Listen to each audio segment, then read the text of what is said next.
ડીસા બસ સ્ટેશનના 8.81 કરોડના ખર્ચે થનારા નવીનીકરણ પ્રોજેક્ટનો રાજ્યના વન અને પર્યાવરણ અને વાહન વ્યવહાર રાજ્યમંત્રી પ્રવીણભાઈ માળીના હસ્તે શુભારંભ કરવામાં આવ્યો હતો।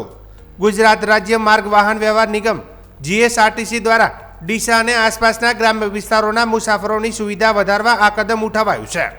આ પ્રોજેક્ટનો મુખ્ય હેતુ ડીસા બસ સ્ટેશનને અત્યાધુનિક સુવિધાઓથી સજ્જ કરવાનો છે।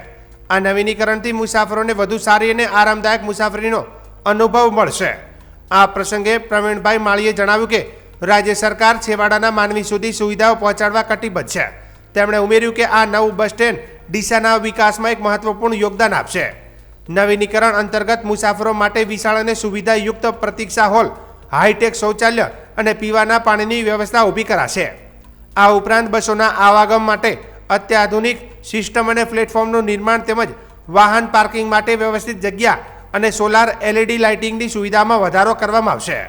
આ કાર્યક્રમમાં પાલનપુરના ધારાસભ્ય અનિકેત ઠાકર, ડીસા અને પાલનપુર પાલિકાના પ્રમુખો, ડીસા શહેર ભાજપના હોદ્દેદારો તેમજ એસટી વિભાગના ઉચ્ચ અધિકારીઓ અને મોટી સંખ્યામાં કર્મચારીઓ હાજર રહ્યા હતા।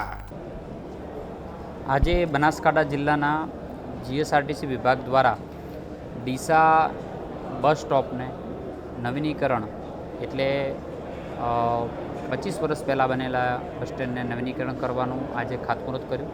સાથે પાલનપુરની અંદર વર્કશોપનું 4.5 કરોડના ખર્ચે આજે લોકાર્પણ કરવામાં આવ્યું છે। એમાં પ્રેરક ઉપસ્થિત માન્ય ધારાસભ્ય શ્રી અનિકેતભાઈના પ્રેરક ઉપસ્થિતિની અંદર આ કાર્યક્રમ સંપન્ન થયો।